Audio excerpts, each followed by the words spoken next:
আসসালামু আলাইকুম। আমি ক্যাপ্টেন ইউসাফির বর্তমানে খাগড়াছড়িতে একটি অপারেশনাল এলাকায় কর্মরত রয়েছি। আমি কেন্দ্রবিন্দুর সাথে যুক্ত হই ২০১৬ সালে আমার বন্ধু অয়নের মাধ্যমে। তারপর থেকে খুব অল্প সময় আমি কেন্দ্রবিন্দুর সাথে ছিলাম। কিন্তু অল্প সময়ে আমার যে অসাধারণ কিছু মানুষের সাথে পরিচয় হয়, পরবর্তী সময়গুলাতে তাদের সাথে আমার খুব ভালো একটা সম্পর্ক তৈরি হয়ে যায়। যাদের কথা না বললেই নয়, অমিত ভাই, সামিউল ভাই, মশিউর ভাই, সানি ভাই, রাম ভাই, তারপর আমার ২ জন ফ্রেন্ড অয়ন এবং রাহি। তাদের সাথে আমার ওই সময়টাতে যাত্রা শুরু এবং এখনো পর্যন্ত আমাদের সবার সাথেই যোগাযোগ আছে।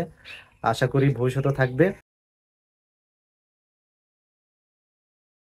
১০ বছর পূর্তি উপলক্ষে আমি কেন্দ্রবিন্দুকে মন থেকে সাধুবাদ জানাই এবং আমি দোয়া করি কেন্দ্রবিন্দু যেন ভবিষ্যতে আরো ভালো করতে পারে।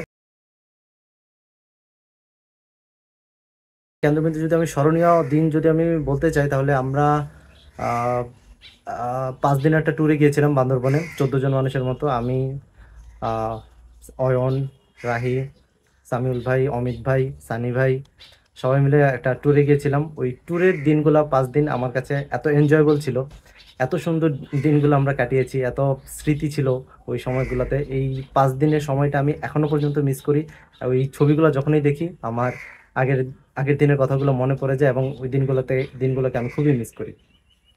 সো বেস্ট অফ লাক সবার জন্য এবং কেন্দ্রবিন্দুর এই ১০ বছর পূর্তি উপলক্ষে সবাইকে অনেক, অনেক শুভকামনা। ধন্যবাদ। আসসালামু আলাইকুম।